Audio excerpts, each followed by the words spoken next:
You're now watching The Hot Seat, powered by XS Energy Drink. When you're drinking XS, you're drinking the best. And now, live from the CSL studio, your host, Nesta Cann. Good night and welcome to another episode of The Hot Seat, powered by XS Energy Drink. When you're drinking XS, you're drinking the best. Okay, fellas, 3 days away from the 2019 NFL Draft. And today, to break down those picks, we have on the panel, Eric Sanchez and my good friend, JJ. What's going on, fellas? What's going on? It is. All right, 3 days to the draft. So what we're going to do here today is that you guys are going to make the picks for the team as if you were the GM. What would you do if you were the GM of these teams, okay? And when you hear this sound, that means the pick is in. We're going to move on and go on to the next team, all right? So, with that said, the Arizona Cardinals are up first. Eric, we'll start with you. If you were the GM. This is on me, all right. If you were the GM of the Arizona Cardinals, what would you do here? Do I get the backlash if this doesn't go right? Who takes responsibility? Right. In all honesty, all jokes aside, I know there's a lot being made of Kyler Murray being the number one pick, and I get it. He's super athletic. But if I were the Cardinals, I would be going Quinnen Williams with the first pick. And why Quinnen Williams? For a number of reasons. One, Arizona has very little playmakers on offense. Mm-hmm. So I think drafting Kyler into that situation, you're setting him up for failure. Bad offensive line, minimal playmakers on the outside. David Johnson's coming back off an injury. Right. So you're setting the kid up to have to run for his life for 16 games. Yeah. And I think ultimately all you're doing by putting him in that position is turning him into damaged goods. I think they need a dominant force on defense.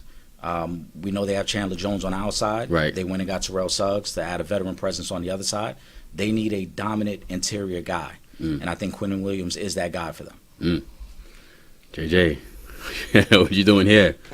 First pick. I'm going Kyler. I get it. I'm going Kyler because I agree with what you said in terms of them needing a dominant defense. But I think that if David Johnson can be 80% of what he was before, combined with Larry Fitzgerald, he has some safety nets options. You know, nothing better than having a back you can dump the ball off to as a new quarterback. And I think while I do not agree with Kingsbury as a head coach hire because he hasn't won consistently enough for me, I completely agree with him as a quarterback guru. Okay. Like the list of quarterbacks that he has worked with and has turned into something has been great. Case Keenum, Baker Mayfield, Patrick Mahomes. Like his resume speaks for itself. So I think you need that quarterback. I don't think Josh Rosen is that quarterback. But then again, if you could be productive with Case Keenum, then I think you could be productive with Josh Rosen. So well, I'm not mad at you. Right, I'm glad you said that because that was going to be my next question. Why not give him a shot to work with Josh? I mean, you traded up to get Josh last year, and Josh struggled with this same setup. So not to say Kyler Murray isn't a better athlete. I think he is a much better athlete. But aren't you setting him up to be almost like a RG3 type situation where he's got to do it all, run for his life, and then it becomes damaged goods? Yeah, I like that. I like David Johnson. I don't think he'll be as great as he was that 1 year, but I don't think he'll be as bad as he was last year. Another year removed, I think fits. And then I think that this draft is deep. You can get another wide receiver in the second round. You can have some decent pieces around you and, you know, hopefully turn that into something. The league's going much more offensive, and you got to put people in the seats, especially when you're out in Arizona. But I would go Kyler. All right, the pick is in. San Francisco Giants are next on the clock. Fellas, what would you do here? All right. So based off of my first pick, right? Yeah. In this situation, I'm going Nick Bosa. Nick Bosa. Yeah, brother of Joey Bosa. Yeah, I'm going Nick here. I know they went and got D Ford. They still need to upgrade the pass rush. I think he's best fit for them. Obviously, we're not discussing any trade situations, so we're talking about based on what they have right now. I think Bosa fits them best. And John Lynch, a guy who his pedigree and his history is with being with a dominant defense, understands the importance of getting pressure on the quarterback. Also, you play in a division with Russell Wilson, with Jared Goff, and then potentially Kyler Murray. So you got to get to the quarterback. Yeah, I agree, Nick Bosa. Even if Kyler Murray go number one, I agree, Nick Bosa. I think Nick Bosa is the the better value at the defensive line over both Josh Allen and Quentin Williams, because I think that the dominant DEs are all going to go in the first round. Yeah. But I think that this draft is extremely deep at defensive tackle. Yeah. So because it's deep at defensive tackle, I don't think they're going to have a problem getting another very good defensive tackle. Like, the drop-off won't be as bad if you take Bosa and then get another D tackle later on down the line. Okay.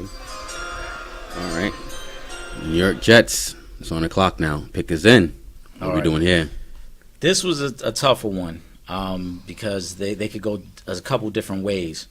And I'm still kind of back and forth on it, to be honest. I really like Ed Oliver.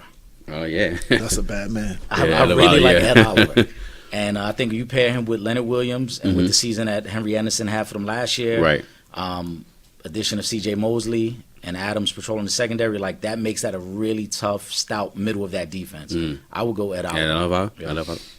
I think depending on who I drafted, with Kyler going 1, Nick Bosa going 2, I'm going Quentin Williams because he's still there. Okay. I wouldn't be mad at Ed Oliver. Right. I also wouldn't be mad at Josh Allen and just pretty much forming a dominant DE. Yeah. Because, I mean, their offseason was focused on getting Le'Veon Bell, spending money on the offensive side. Yeah. You know, you have a very good defensive coach you just brought in to run your defense. You think their offensive line needs a little bit of help? Because, Le'Veon needs to run the ball now. A lot of people say the Jets' offensive line is not that good. I don't think they're terrible. Yeah. They're not good. Yeah. I don't think they're terrible. But I think Le'Veon covers up for a lot of that with his running style. I agree. I think with his running style, I think they're going to do a much more West Coast type offense, quick passing game. They can make up for those holes, but they've really got to shore up their defensive line a little bit. And either one of those guys, I think, helps that need. All right. You got to get to Tom Brady. Yeah. Oakland Raiders are on the clock. What do we do here? First of 3 picks in the first round. Right. Mike Mayock. So, based off of how I've played it out so far, I think this is one of the better landing spots for Kyler Murray. And this is where I would put him. Oh, you put him here? Yeah, I think at 4. Again, You don't trust Carr? Not that I don't trust. I think they're going to move on from him anyway. Okay. His contract is coming up soon. They're going to move on from him. John Gruden, quarterback guru, a guy who, if he gets a year with working with Kyler Murray, obviously Antonio Brown's there, Terrell Williams, who used to be with the Chargers, is there. Now they have the outside pieces, and they work with him for a year. That could be a really great situation, an explosive situation for them. So I think him going to Oakland is one of the better locations. That's what they're wondering. Like, I hope it happens too. I hope Murray's not number 1 because it kind of messes up the draft. Because then you wonder how far is Murray going to drop? Do the Raiders take him? Who takes him? So I'm just hoping that happens. I don't think he'll drop too far, but he shouldn't drop out of the top 5. No, yeah. I mean, especially out of the top 6. But it's be interesting to see who takes him though. if he's not number 1. But I can see, like he said, I can see if he's there and he's available. I can see Raiders sitting him for a year. Yeah. Behind Derek Carr. Yeah. Then you move into that Las Vegas stadium with Kyler Murray and the boys. Yeah. Right, that's a good look for him. What would you do here? Okay. Right here, I'm going Josh Allen. Right, like trying to replace Khalil Mack. Okay. Right, like hoping that you get that next defensive end. Then you start thinking about all the trades that John Gruden made and all the how crazy we told him he was. Yeah. Right, like if you could find somebody comparable to Khalil Mack in the draft for less money. Yeah. You also got Antonio Brown. You also got 2 other first-round draft picks. Then you've done really a good job. Like, we have to stop calling you crazy now. Yeah, yeah. So let's see the kind of magic he does. I hope he does that. If he goes quarterback, there's only really 2 quarterbacks I believe in this draft. I'm going on record as saying that's Kyler Murray and Dwayne Haskins. Really? Everybody else I'll pass on, especially within the first round. Wow. All right. Tampa Bay Buccaneers on the clock at number 5. What are you doing here? Tricky situation because we know that Jameis is probably on his way out. New head coach coming in. So they have a lot of different ways they can go. I think they're also going to focus on their defense. Right. This is where I have Josh Allen going. I think they need an edge rusher. It didn't really work out last year with the new additions they added on. Right. So I think they go Josh Allen here, and they bring him in and try to shore up the defense a little bit. Okay. JJ. Because I have Josh Allen gone already. I'm going. It's crazy. I'm really going. I'm back and forth between Rashawn Gary and Montez Sweat, but I think Montez Sweat because he can play DE or outside linebacker, right? And they have a need in both of them, right. So you pick one of the 2, you get to plug in one of your 2 problems, right? I think I'm gonna go Montez. Montez Sweat. Here's the big one. The Giants on the clock at number 6. Absolutely. What are we doing here? So, I agree with the statement that was made earlier. I really like Dwayne Haskins. I think he is the next coming of Warren Moon. And I would love for him to go to the Giants. But everything that Gettleman has said lately is almost seems like they're going after defense or they're trying to show up the line a little more. I'm taking Haskins. Taking I Haskins? think you've got to take Haskins. It's well known Eli's on his way out. Yeah. You've got to have a quarterback of the future, and I think he's the perfect fit. He's a local kid, big arm. He's willing to stand in the pocket. Yeah. And with the weapons the Giants still have, Wow. they could be very explosive with his type of arm. Taking Haskins there? Where you going, JJ? Listen, I've been on here a bunch of times saying take my man Haskins Yeah. from before. Remember I told you they You should have told kept OBJ. They would have had Haskins, OBJ, Saquon, Sterling Shepard, even Evan Ingram. Yeah, Ingram, yeah. Gracious, the Giants don't know what they're doing. So Dwayne Haskins is who I want the Giants to take with all of my heart. Yeah. Dwayne Haskins. Like, they'll struggle for like another year or two. Yeah. But I feel like in 2-3 years, this whole regime would be gone and all the pieces would be in place for somebody to come do great work with. Right. Dwayne Haskins. I have Haskins. a feeling that they're going to screw us over and take somebody like Ed Oliver here. Yeah. Yeah, I mean, Yeah. a lot of the comments coming out is almost as if they've completely ignored the quarterback position. But they say they need defense. They say you guys, the Giants need defense. Do you know how far away they are from defense? Like, do you know how far away? They haven't drafted Like- well defensively. Yeah. Like, Yeah. Eli Apple and those guys. Yeah. Eli Apple was a panic move. They should have. The crazy thing is, if Jerry Reese didn't panic and took Tunzel like he was supposed to, because the report came out about Tunzel Smoking weed. Yeah, the whole thing. Yeah. So dropped. if he took Tunzel like he was supposed to, you wouldn't have had this problem. You wouldn't have panicked. But instead, you panicked in the top of the draft and took somebody that was projected to go at the bottom of the draft in Eli Apple. Yeah. You don't panic, you don't have this problem. Tunzel's been a great pro so far. That's a left tackle. You don't have no problem. Right. So I think you just so far away defensively. Like, Yeah. so, like, the only person you got on the defense is Jackrabbit. That's it. Well, I guess the Giants probably think let's take defense early, one of the top defensive players, and then at 17, where they're at 17 Yeah, next, yeah. we take a move up or take a quarterback later on. But why? Why take the quarterback at 17 when you could take him at 6? And- Meaning, if you're going to take a quarterback 17, I'm assuming this is the future of your franchise. Absolutely. Yeah. Why are you going to roll the dice with the future of your franchise? But you know what? It is Gettleman. Yeah, it's Gettleman. You So I never get know. the rolling of the dice because it's kind of his thing. I just don't. To me, you can address with how deep this draft is with D linemen, and there's some good linebackers in the middle of this first round as well. You can address that area and a deep cornerback Right. pool. You can address that at 17. Yeah. If you pass on Haskins and you take one of these other guys who you're kind of iffy on or who might be something special, Yeah. you set the franchise back. Yeah. You really do, because then you're going to have Saquon, Ingram, Shepard playing with a quarterback who just can't get them the ball. I think another sneaky pick would be them taking Jonah Williams out of Alabama Yeah. to try to Possibly. shut up the offensive line. Jacksonville Jaguars on the clock, number 7. Where are you going here? Well, you said it for me. I got them taking Jonah Williams. Oh, yeah? They brought in Nick Foles. They want to shore up their running game a little bit. I think Jonah Williams is the perfect fit. The O-line gets stronger. I got Rashawn Gary going off the board here. Okay. Sean Gary. Because, going for Jacksonville, they think defense. You know, they also trying to get, maybe trying to supplement for, oh boy, they let go to the Rams last year. Dexter Fowler, You know? yeah. So I think they go defense. And I think they just like picking defensively, right? Like, they had coaches defensive mind, and Coughlin believes defense wins championship because he's off the Parcells chipping block. Like, I think they just go defense here. If not, then I can see them going Jonah Williams to try to shore some things up, but I just see them going defense. Okay. Detroit Lions on the clock at number 8. Where we going here? Montez Sweat. Sweat? Yeah, they've got Ziggy Ansah's gone. Yep. They want to bring in and they want to create the pass rush similar to what New England has, Right. and a lot of versatility coming off the ends. I think Montez fits that mold perfectly for them. JJ, where we going here? Detroit. You're the GM. If I'm the GM and I'm listening to Matt Patricia, I think I'm trying to sneak up and maybe my man Farrell from Clemson. I really like him. You like him? Even he had issues, yeah. I think he was low key the best player on that Clemson defensive lineman, even though they were all bad. You know, when you think about the ones they had suspended and the way they still dominated Alabama's offensive line, which was crazy. But I don't think I do not think they're going to do that. I think I got Jonah Williams going here. I think they're going to try to show up their offensive line, go Jonah Williams. Jonah Williams, yeah. Okay. Bills on the clock at number 9. So this is a tricky spot. I actually like Farrell going here because they've got to replace Kyle Williams. I think he goes there. Obviously, we know the division. Got to get to Tom Brady and now Sam Darnold, the future of the division as well. Right. You've got to shore up the interior of your line, and I think Colin fits it perfectly. Okay. I agree.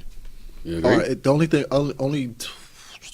only thing I could see possibly also happening is them reaching for Metcalf, DK Metcalf. Oh yeah. Right. Just they got because when you have the quarterback, you have to invest in him, right? Like you have to invest in him. Although I'm not that high on DK Metcalf, and when I say that high, what I'm saying is that I'm not high on people who don't necessarily dominate in college and they have a great pro day, and then people think they're going to turn them into something in the NFL, right? Like you still play against talent, right?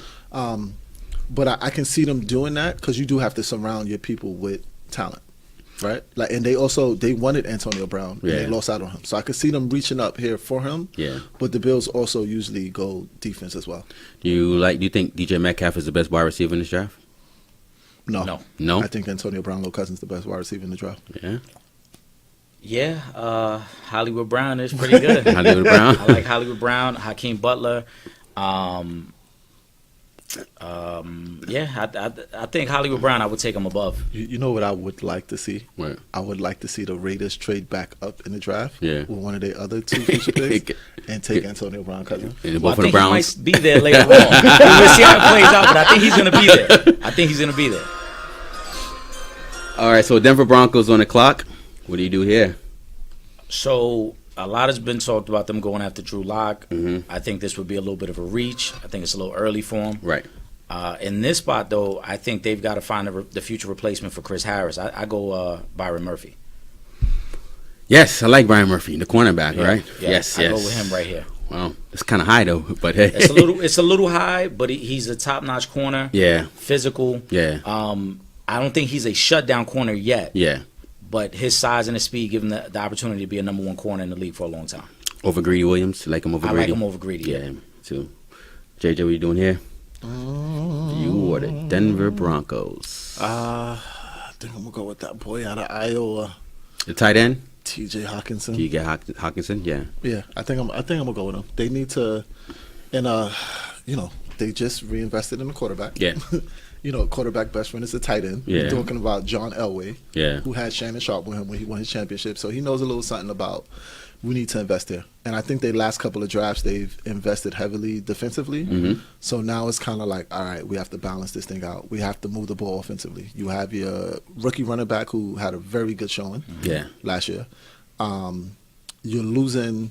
Well, it looks like you're losing Emmanuel Sanders. Yeah. I'm not sure. He didn't sign nowhere yet, right? I think he's still on the team, yeah. It looks like you're losing him. Right. Right? You need to protect your quarterback. Like, you need a blanket. Right. So I'm going to go with T.J. Hawkinson. You think T.J. Hawkinson is better than Noah Fant? Yes. Yes, he's better than him? Yeah. Okay. I think all around. Blocking, pass catching, just the versatility. Fant is going to be a really good pass catcher, but he might be better suited as a number 2 tight end who just run routes as opposed to being somebody who could block and you keep in every down. Okay. Evan Ingram. Okay, the Cincinnati Bengals is on the clock. Yeah, this is a tricky one. So they just let go of Vontaze Burfict, who's gone. But there's been questions about the quarterback position, and I think Drew Lock could go here as the potential replacement for Andy Dalton. I think they've reached the point where they've got to kind of start rebooting the franchise, and you take your quarterback here. I think it's a little high, but I can see them doing it here. I think that would be the smart thing to do. I think Cincinnati doesn't do anything smart. So I think they're actually going to take Devin White and try to fulfill their need and, replace Montez. Yeah. But I do think they need a quarterback. But again, I'm not high on any quarterback not named Dwayne or Kyler, so I would go with Devon as well. Don't be surprised if you guys see another quarterback at this draft, not Dwayne or Kyler, become a stud. I mean, it's possible. It's possible, but right now, yeah, I don't think anybody outside of those two guys, no one was impressive enough for me to think like this guy could come into the league. I mean, it's the arrogance of NFL quarterbacks tend to be, I'm going to take a guy with the measurables and I'm going to make him great when he wasn't great at any other position. Yeah. Right? Like I saw him play at Duke. Yeah. Right? You seen him play at Missouri. Yeah. Nothing impressive against who he was playing against. Yeah. Right? Like he was playing at Duke not against great defenses in the ACC. Right? Probably with the exception of Miami. And the game against Miami, he didn't do well. Right? So you're like, what makes you think he's going to go into the NFL with better defenses, better coaches, and you think he's going to dominate? Do you think putting a player in a right system is going to determine how successful he's going to be? Yes. Because, you know, Who in particular? And any quarterback. I mean, absolutely. Yeah. That's why I wouldn't take Kyler Murray with Arizona, because I just feel they're too far off. Okay. I think he's a great athlete, and I think he could really do some special things at the next level. Yeah. But you put him there, like I said, and he's going to struggle for a few years. He's going to take a lot of hits. Yeah. And then you could damage him. But if you get him with Oakland, like to me, Kyler's best situation would be dropping the 6 to the Giants. Yeah. That would be the dream scenario. He's going to die with the Giants offensive line. No. But the thing is, he'll sit behind Eli for a year. You have the running game. You have the other weapons, right? You have Pat Shermer, who knows how to coach quarterbacks. And again, now you get the chance to develop. You're not taking the unnecessary hits. Him going to Arizona, I just don't see how it works long term for him. You believe in Pat Shermer that much? I mean, he did it. He's done it With throughout. Case, but other than Case Keenum, you believe in him that much?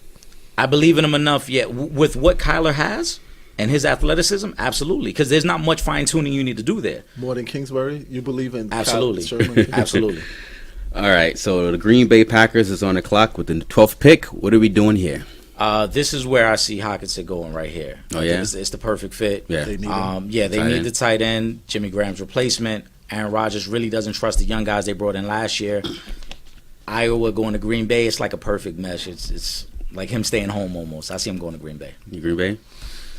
JJ? You find a replacement for Aaron Rodgers over there? No. They should. They should, but no. No. Did I have Jonah Williams coming off the board? I know I said I would. I don't think that was the first option because I said, Buffalo going defense, Hockenson, Devin. I would probably say Jonah Williams here if he's still here.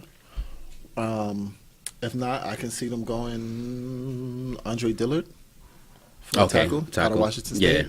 Yeah. Just to kind of show up, protect your $100 million investment you just made into Brett Favre. So you like Dillard?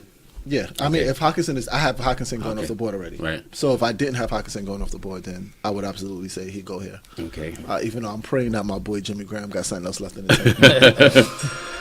All right, Miami Dolphins on the clock with the pick number 13. What are we doing here? Miami stays home. They take Brian Burns out of Florida State. Yeah. Flores coming from New England knows he needs a pass rusher. You get the young guy like Brian Burns. He still needs some fine tuning. But they stay home and they take the edge rusher who has the potential to have a double-digit sack season. JJ? I think they stay home, but not with him. I'm going with Jawan Teller out of Florida.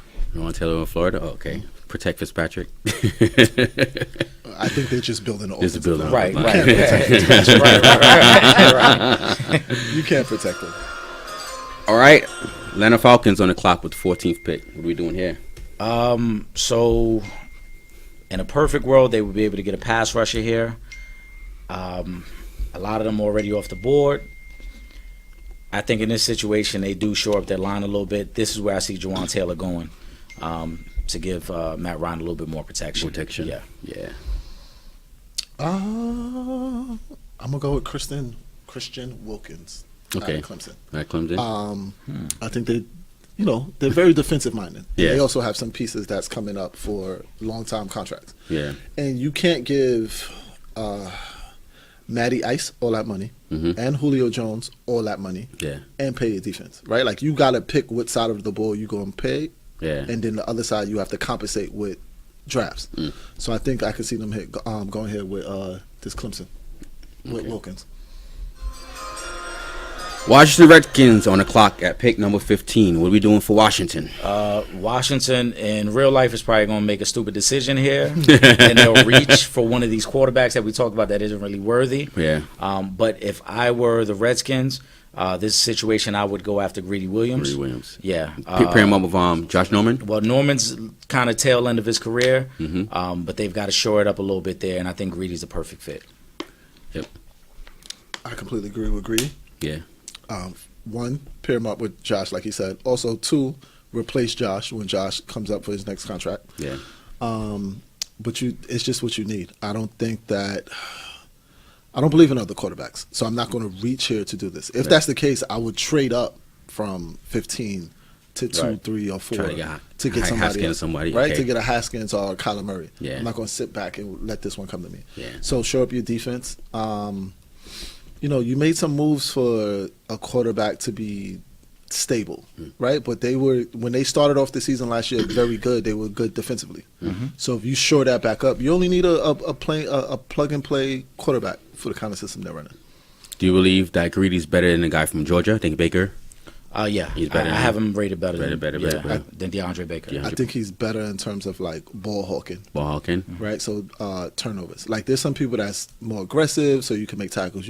It's a turnover game. Yeah, right. They said Greedy doesn't really tackle. He has problems tackling. He's more of a playmaking corner, whereas DeAndre is more of a physical jam you in your face type guy. Yeah. So situations is really going to determine who has the most success. But I like Greedy.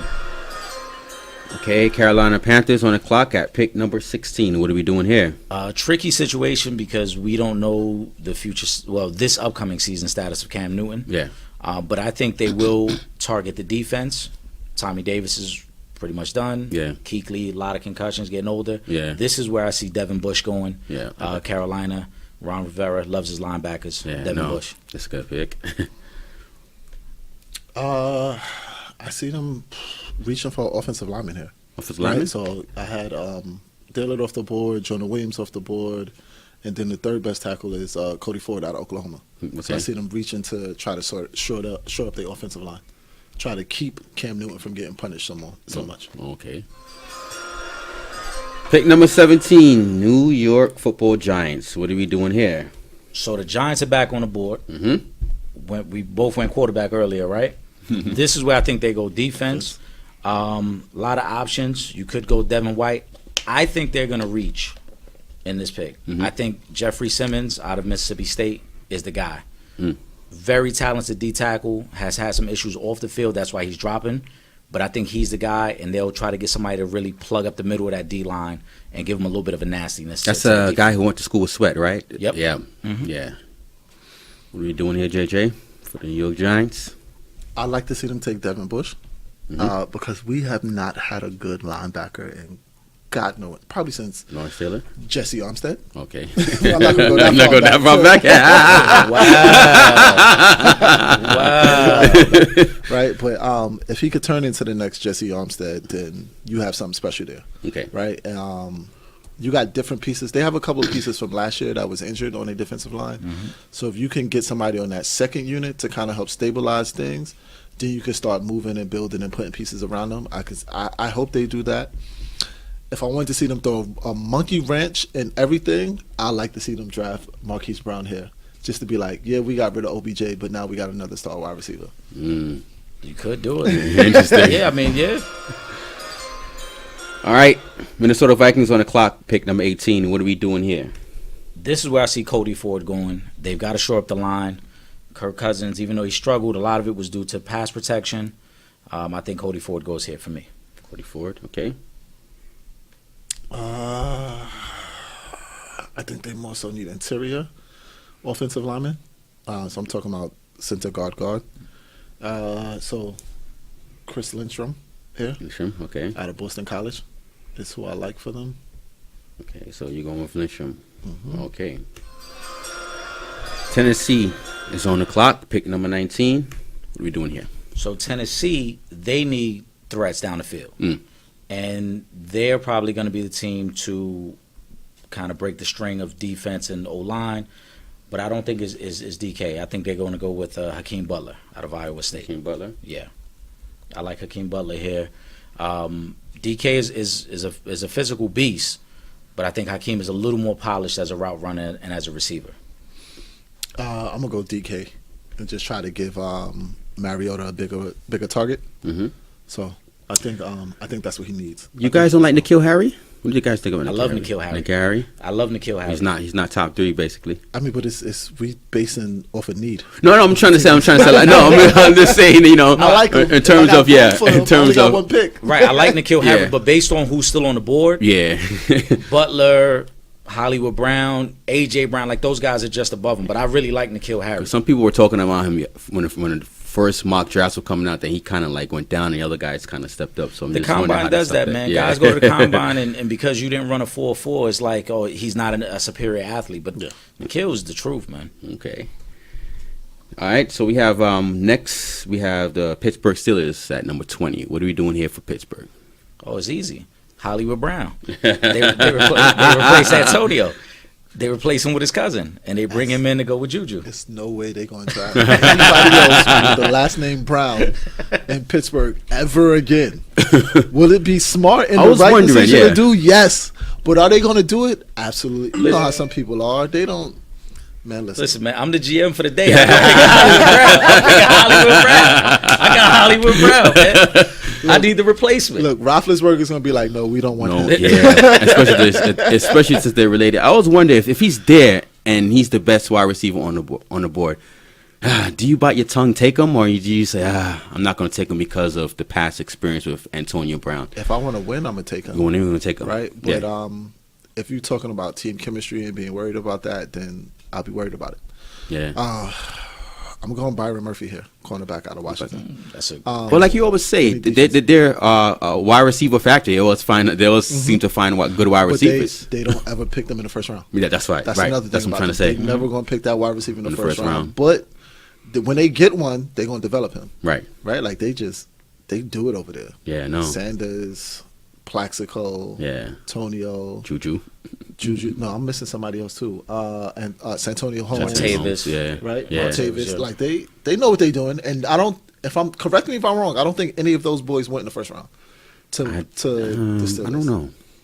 Can't remember. Second and Can't third recall. round, Yeah, second yeah. and third round, yeah. So they're not going to go first round here, but they still need to show up their defense. It's coming a long way, Right. Like they have my boy Burns from the U and Joe Hayden, and but they still need shoring up for that nickel spot or starting corner spot. So I can see them going Byron Murphy. They still need to replace Ryan Shazier, even though I do hope that he comes back healthy and still plays. I saw him recently jumping and doing some exercise and stuff like jumping high off the ground and stuff. So He's you been think working. he's coming back or no? I think he is. Okay. Seattle Seahawks on the clock, pick number 21. What are we doing here? Helping out Russell Wilson? I think so. I think this might be a spot. I would go Noah Fant here. Okay. I think you need a tight end there. They love to run play action. They love to run out of big sets. I think Noah Fant and his versatility could be good for them here. I think I'm going Brian Burns because they asking for a first rounder for Clark. So they getting rid of their DE because they don't want to pay him. Because again, they're heavily invested into Russell Wilson. Right. You can't pay both sides of the ball. And they have shown that they're not going to pay their defensive side of the ball too much money. Right? They've lost just about everybody from their championship. Yeah. So I can see them going Brian Burns. You get another very good DE. And Pete Carroll is also very good at developing defensive talent. So I can see him doing that, letting Clark walk for a first or second, and then recuperating that and getting something for Russell Wilson in the second or third round. Because I think they're another team that haven't drafted offensive skill positions in the first round. Right. All right. The Baltimore Ravens are on the clock at pick number 22. What are we doing here? So here they got to get a weapon for Lamar. This is, for me, is DK here. DK Metcalf? Big physical receiver. Guy who's good in the run blocking game because they love to still run the read option. Right. And a deep threat. So I like DK here. All right. I agree with getting Lamar some help. Mm-hmm. I got Marquise Brown here. Marquise Brown here. because he's still on the board. I got him there. You got him there. Even though it'd be nice to see the Raiders trade up and go, no, we're going. He's coming to Vegas with us. Houston Texans on the clock. Pick number 23. You got here. Well, they've got to shore up their line a little bit for Deshaun. He took a little bit of a beating last year. So here, to me, I've got Andre Dillard. Andre Still Dillard on the here. board, yeah, you got to go with him and shore up the line. Because I think I had Cody Ford coming off the board, right? Yeah, I believe so. What was my other center? Hold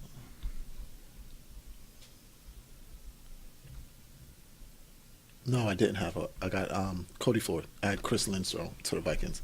Right. Cody Ford coming off the board here. Quarter to show up. 4 off the board here. Okay. So with that said, Oakland Raiders on the clock again. Pick 24. What do Oakland do here?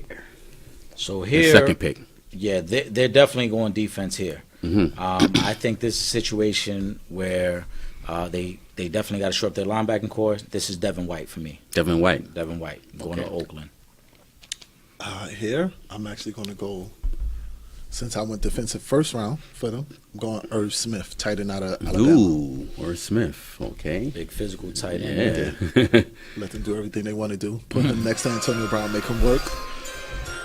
Picks in 25. Eagles are on the clock. What are we doing here for the Eagles?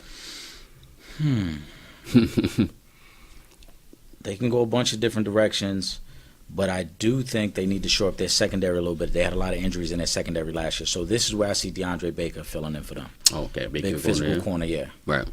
I'm going with the steal of the draft here. The person who has dropped Josh Jacobs, running back out of Alabama. Oh, wow. First round Really? running back. First round. Yeah. Going with Josh Now you Jacobs. saying something. Going with Josh. You know how when they won that Who's championship. who's over there in Philly right now currently? Well, you Jay remember Ajayi still there? Well, Jai's on the market right now. They probably going to bring him back. Right. unless they draft him, Josh Jacobs. Right. But Yeah. when they won, they had Blunt, they had Ajayi, Yeah. like they had a dominant running game. They didn't have that last year. Right. Ajayi got hurt, Blunt got hurt. So you need a running game to supplement. You got a quarterback that's prone to getting injured, so you need a running back to kind of supplement that.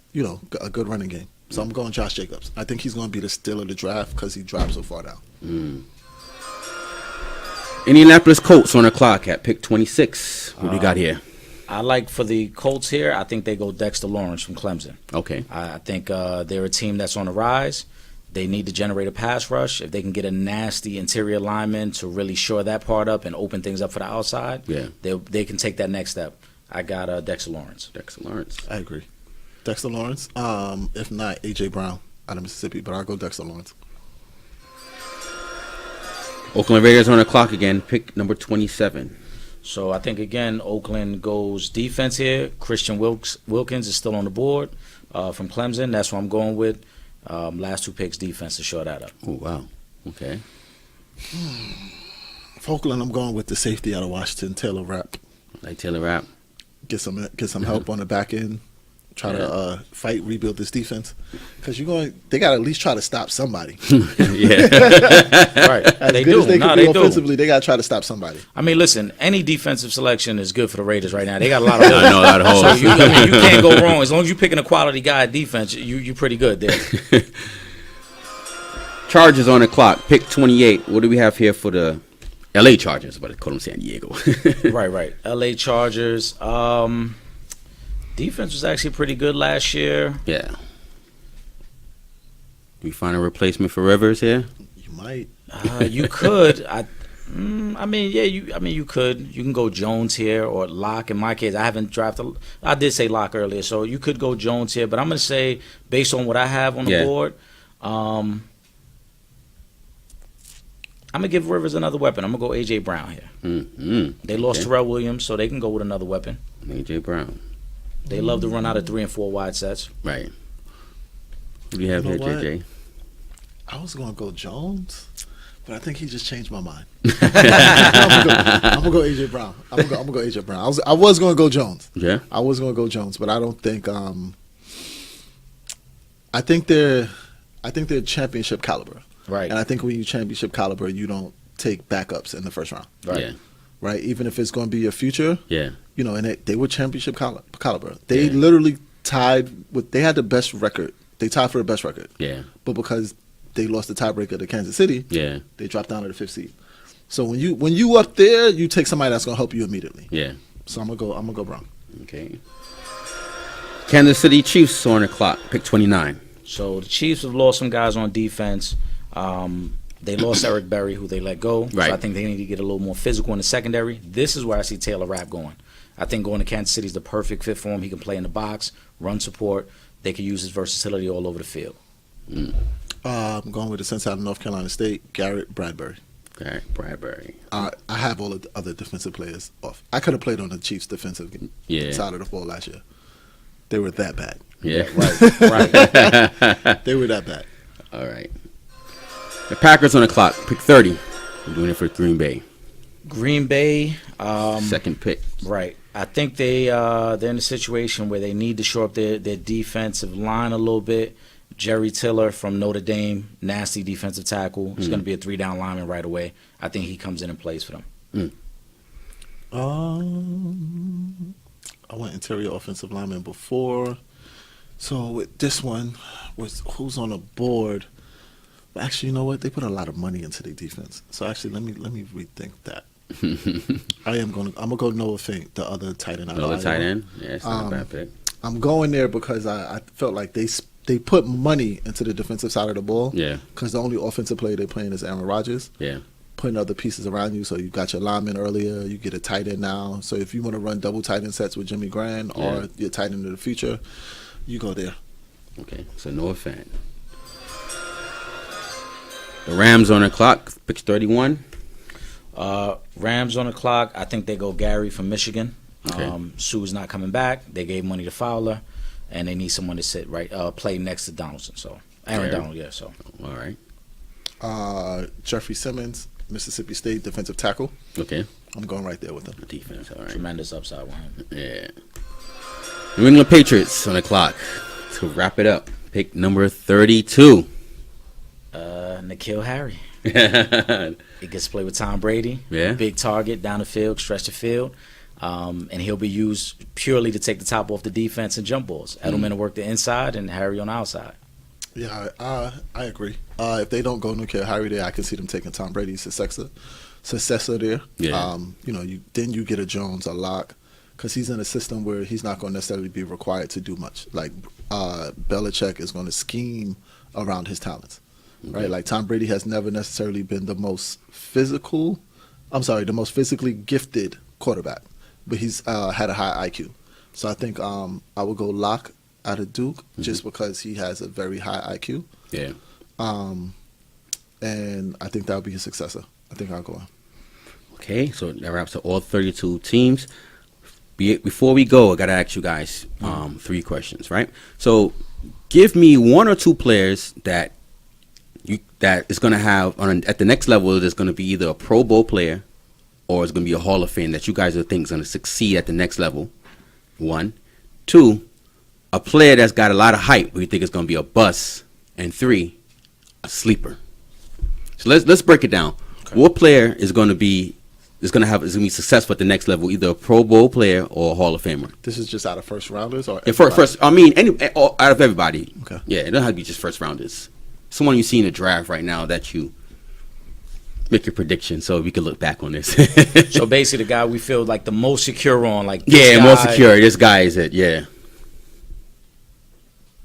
I'm gonna go Hall of Famer. They don't have to be Hall of Fame. He could be, a Pro Bowl player, a very good player. Yeah. Dwayne Haskins. Haskins? I think you stuck on Haskins. But I'm saying that even outside of the Giants, right? Yeah. He's physically gifted, yeah. right? And he's a pocket passer. He can also move out the pocket.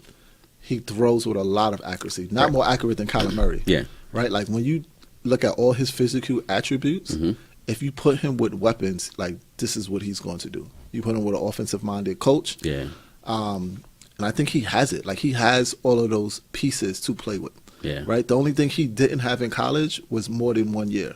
And that's because Ohio State couldn't get rid of their other quarterback. Right. Like he just wouldn't leave, and like they wanted him to leave. And he came. Haskins got to play for 1 year and dominated. He over 30 touchdowns. right? Like he played extremely well in a very tough division. So I think that's my Pro Bowl pick. Haskins. Yeah. So I agree. Like I said, I think he's the next Warren Moon. I think he's going to be very special at the next level. Yeah. And the one thing that I really like about him is his toughness. He stands in the pocket. No matter what's going on around him, no matter who's at his feet, who's getting pushed in his face, he stands there and delivers the ball. Right. And that's something that's going to easily translate to the next level. So I think he's going to be amazing there. But just to pick another guy, I'm going to go Ed Oliver. Yeah, Ed I Oliver. think high motor guy, double and triple team consistently, and still was dominant at the college level. So now when you put him in a pro system with coaches that are going to find ways to get him one-on-one opportunities and find ways to really move him around the defensive line. That's what they said. They were using him the wrong way in Right, Houston, right? absolutely, absolutely. He's going to come in. Yeah, he's going to dominate, I think, from day one. Whoever gets him is getting a very special guy. Aside, injuries are the only thing I can think of that would slow him down. He's going to be very good at the next level. Give me a play that has a hype that you think is gonna be like a bust. It's not gonna really live up to the hype. All right, let me go back. I meant Daniel Jones to the Patriots. Not Daniel Locke. Jones? Daniel Jones to the Patriots. But I would say Drew Lock out of Missouri. Oh, like, not- I think not he too has sold hype. I think he's going to be a bust. You be a bust. I completely agree. I think the comparisons to Jay Cutler are there. A lot of people saying it. But I think he's going to really struggle reading defenses and really picking defenses apart.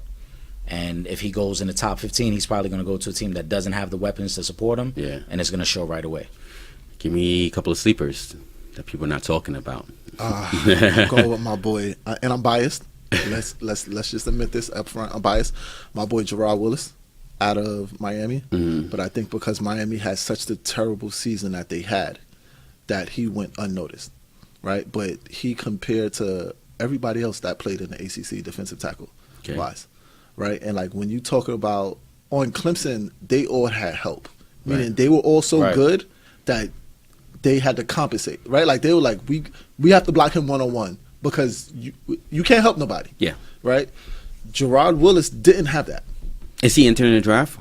Yeah. Okay, He's predicted as being in a third rounder. Third rounder? Right? But this is like, that's somebody who I have high on my board. Like, I'm the Giants, my first pick in the third round is him. Right? Like, I'm taking him. Okay.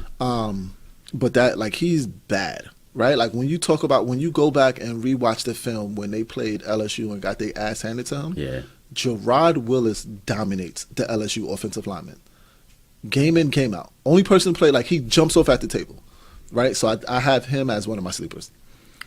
Sleeper for me is a late first round guy that we both selected, Taylor Rapp. I like him a lot. Rapp. He's a thumper. He's versatile. He can cover slot guys, which we know are very big now in the league. And he makes plays. He's a playmaker. I think in his 3 years at Washington, he had about 8 picks. So he's a guy who gets in there, he sticks his face in there, he'll tackle, but in coverage, he'll make the plays as well. I think he's going to be really good. And whoever gets him in the late first round, you're getting a quality player. How about Rock Hassim from Temple? What you guys think about him? A lot of people talk about him going late first round too. I like Rock. I think he's going to be good because, again, his size and his physicality. But I don't know how he's going to handle the speedier receivers at the next level. I worry about Rock just off of the simple fact that the talent that he played against.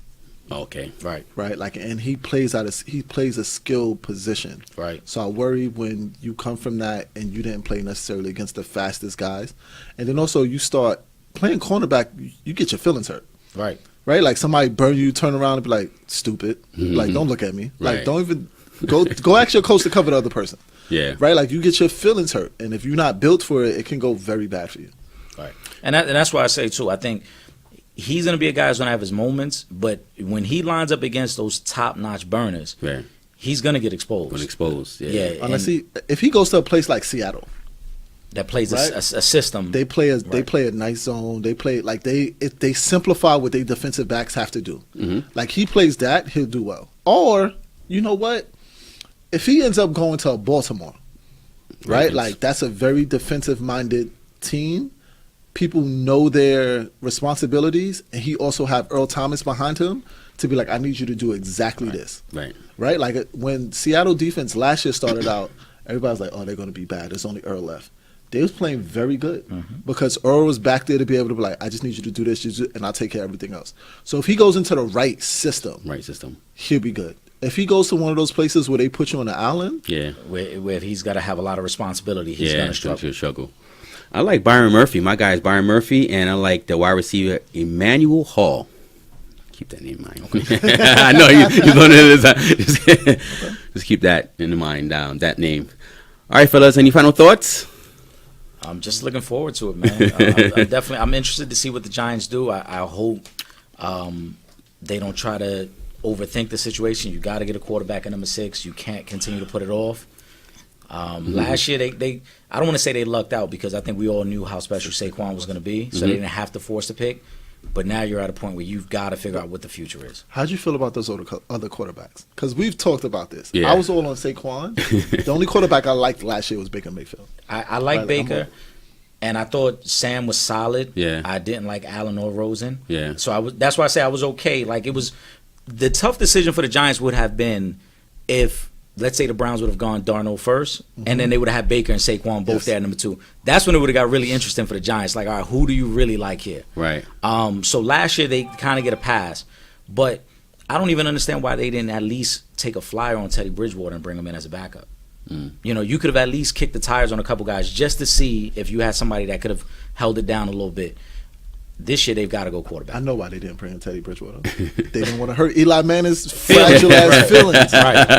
Right. Like that's what I think it is. They didn't want to hurt his feelings, but should they? Like they should have, because Teddy Bridgewater will come in and challenge Eli immediately for the starting position. Right. And if Eli has to compete, Eli's losing. Right. So I just really wish the Giants would have kept OBJ. They would have got Haskins this year. So you would have had Haskins. You would have Saquon on rookie contracts. You have OBJ, and then if you wanted to get Mixie and take a Marquise Brown, right? Because I think Sterling Shepard is a very good 3, right? Like I feel like when you're number 1, you have to demand double teams and still be able to beat them. When you're at number 2, you have to consistently beat one-on-one matchups. Consistently. I don't think Sterling Shepard consistently wins his one-on-one matchups enough for me. Right? So I'm like, all right, I got to get rid of Sterling, or I gotta replace him. Right? And one thing is that anytime OBJ was not running a deep ball, Sterling Shepard was ineffective. Because he's not beating his man one-on-one. So if y'all both coming across the middle, we're playing zone, I'm just passing you off as a defensive back to the next defensive back. Right? Yeah. Marquise Brown blows the top off of defenses the same way OBJ does. Right? And when you put they two work ethics together, right? Like as much as people hate Antonio Brown, he has one of the craziest work ethics of all time. Right? His cousin is a chip off that old block with him. Right? So if you put him next to OBJ to learn from, then if you wanted to trade OBJ later on, it wouldn't have been a problem because you'd have had somebody that fills right in with him. Right. So I think the main reason you get rid of OBJ when they did was, one, I think the influence was becoming too strong. Like we saw his tantrums, and you could live with his tantrums because of how special he is. But when Sterling Shepard starts doing the same thing, now you know like he has too much of a hold on these guys. Okay. Why do you think Sterling Shepard is doing this? Because, I mean, he's becoming cool with OBJ now. So now you view it as, it's almost like this, right? You and I work for a boss, and we don't get along with that boss. And you may be somebody who was well recognized within the company, and I'm up and coming within the company. And I see you behaving a certain way. You dressing down when it's not dressed down Friday. You know what I'm saying? You doing your own thing. I'm going to start doing my own thing. And I think that's what the Giants were scared of. He was starting to have an effect on the younger guys in that locker room. But I think it's bigger than that, right? I think OBJ is acting the way OBJ is just because he does not like losing. He's not okay with losing. I agree with that. Eli Manning is okay with losing. And if anybody say you're not, he's not, right? You go back and tell me somebody who's had 2 winning seasons in the last 7 years, right? And tell me that doesn't spaz out. Right? Like, they don't do something to get better. They don't make demands to get more talent. They don't demand more of their team. Eli Manning is okay with losing. Right? Well, like, until he got to the Giants, he never won big. Correct. Right? He was not a big winner in college. When he won big, it was because of the defense. Both times. Like, I don't care that he was the MVP of the Super Bowls. He was only the MVP of the first Super Bowl because they couldn't give it to the defense as a collective. Right? I agree. No, I agree. So you're 1,000%. So he's and my thing is, this is New York, right? Like, one of the reasons I hate the Knicks with all of my heart, like hate the Knicks, is because I feel like if you are the dominant New York team, you're supposed to win. And if you're not winning, Yeah. losing is not supposed to be acceptable. Right? Like, for the Yankees every year, it's championship or bust. Right. For the Giants, it's supposed to be championship or bust. Right? But with Eli Manning, over the past 7 years, it's been okay to do nothing. Yeah, but still, if you're Odell Beckham, you can't have the interview with Lil Wayne where you're criticizing Eli Manning. Yeah. You just can't have it. You haven't won enough. You haven't won. And I'm not saying Doesn't win at all. It's not Odell. I'm not saying it's Odell's fault. But you can't criticize the quarterback on live TV after you get your money. You just can't do it. We know that. At the end of the day, no matter how we feel about Eli, I agree with you. I think Eli is overrated. He's a guy that gets a lot of credit for winning when it really wasn't him. Hall of Famer? Yeah. He's First going to ballot? get in. To me, he's not a first ballot. Not a first to me, ballot. he's not a first ballot, but he will get in. But Isn't that what I told you last time? Yeah. He better not get in first yeah, ballot. I don't think he's first ballot. Again, because he plays in New York and because of those 2 Super Bowl runs. Super Bowls. But you take those runs out, there were a lot of mediocre seasons and losing seasons there. Don't And- be nice. Don't be nice. There's a lot of bad seasons. Well, and the reason I throw mediocre was the year after they won their first Super Bowl, they had the number 1 seed and they got bumped immediately. So there haven't even been many playoff runs. It's not like, we got in and we advanced. It's like, Do you think it's their defense that helped them win those championships? Absolutely. Well, I would say that, yeah. Absolutely. Nobody else The- can't say that. Yeah. Listen, first of all, the Patriots completely mishandled that first Super Bowl. The Patriots, everything for them was down the field. They became so obsessed with getting the ball down the field that they never tried to chip away at the Giant defense, and they allowed the pass rush to just eat up Brady the whole game. But I think the other thing that worked against the Patriots was when they had to play the Giants in the last year. Right? And sometimes you play a team And they build up and confidence. not even a team figures out how they can beat you. And because the Giants had nothing to play for that week, right? They played hard, and then up until like the end of the third quarter, Right. they were like, we figured it out. We can pull people. So when they pulled people is when the Patriots took the lead and went away because the Patriots was playing for a perfect season. Right. Right? But sometimes you start playing, like, do y'all watch Game of Thrones? Not really. No. Somewhat here and there. I tune in every now and then. No. But anyway, it doesn't even matter, right? But Right. there's one part where one person who's a good fighter is approached by another good fighter. Okay. And the guy goes, yo, let's get on the field and let's spar, right? Like, everybody wants to see us fight. Let's fight, right? Like, take out your sword, let's fight. And his response was, I don't practice fighting with people because when I need to kill a man, he's not going to find out how I'm going to do it until I kill him, right? And it was one of those where they played them, and the Giants defense was like, oh, we know exactly how we're going to beat them. Right. We know exactly what works. And all we need is Eli Manning to not mess up the game. Right. And it came down to But it. the amazing thing is, in that first Super Bowl, no one ever talks about this. So before the Tyree catch, right, Asante Samuel drops an interception that hits him right in the chest. That would have sealed the game, and the drive is over at that point. The game is done. So for all the heroics of the defense and for Eli making not only the Tyree throw, but then the throw to Plexico, that game should have been over with 4 minutes to go. Patriots should have been lining up to celebrate and just enjoying their time. The Patriots gave away that game. And like I said, They absolutely did. Belichick's stubbornness to me blew that game.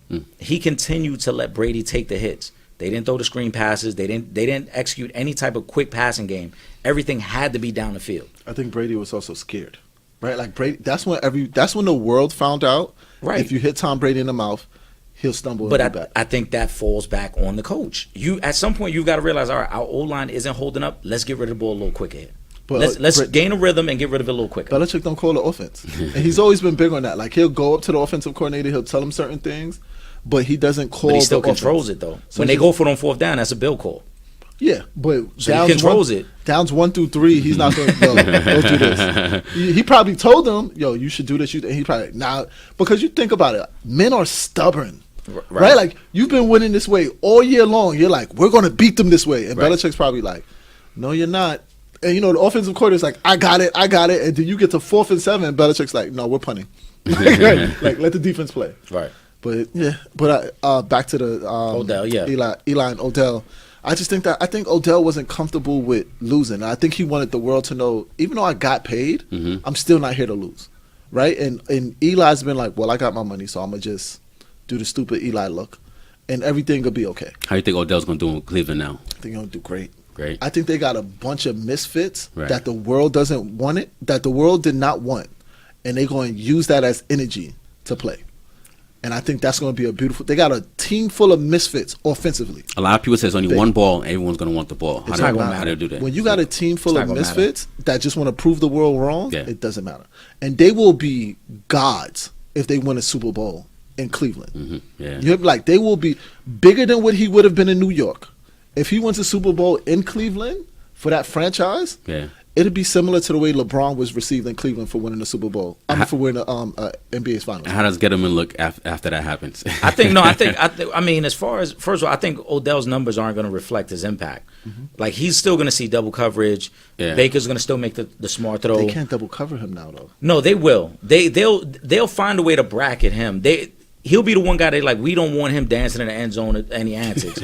So Landry will get his, and Njoku will get his Chubb. You know what I'm saying? Like, but when you think about that matchup, right? Right. Like, they're gonna put on the field Odell, Landry, Yeah. and Njoku. Njoku, Kareem Hunt, Yeah. When he comes back, right? When he comes Yeah. back, right? Nick Chubb in the backfield, right? And like, you have this like, what are you doing with them? right. So that's why I say, like, his numbers won't reflect his impact. He's gonna have a great impact with that team, but I think they're just gonna have a lot of fun. Yeah. I think Baker's gonna spread the ball around. I think Freddie Kitchens is gonna allow them to air it out, especially early in games. Air it out. He's gonna run it too. No, yeah. 'Cause they discovered that late in the year Right, last year. Like, but I think he's gonna let them listen. We're gonna air it out. If Yeah. we see matchups, if you ain't got enough corners on the field to match up with what we got, we're gonna air it out. yeah, You get know, that matchup with Njoku. Yeah. It's too small of a Right. cornerback on him. like, right? Or if you take put a him. slow linebacker on him, like, yeah, we gonna find matchups. I think they're gonna have fun because Odell, even though, like I said, the numbers won't reflect, he'll still get his big plays. Yeah. He may have a game where he only had 3 catches, but he's at 90 yards because he caught a big 70-yarder early in the game. and they're gonna have fun. A lot of Well, fun. that's why they say it's important for the Giants to make these picks work out, because if they blow these picks and their picks don't work out and Odell goes to succeed over there, it's gonna look like, okay, we traded Odell for what? Right. These picks that didn't Right. turn out. But if the picks do pan out, well, there's Haskins or whoever, then it's gonna be okay. Well, you know, And that's why I think you got to go quarterback number 6. Because if you Quarterback traded number 6. Odell and then you trade a defensive player, Yeah. like, what was the point? You can get that defensive player at 17. Right. That's what the extra pick is for. You've got to take the quarterback at 6. yeah. I completely agree. Well, we'll see what happens. Thanks, fellas, for coming on the show. Yes, sir. Thanks for having me, All right. man. Thanks for having us. All right, this wraps up another episode of The Hot Seat. Yours truly, Nesta Cann. Take care and God bless.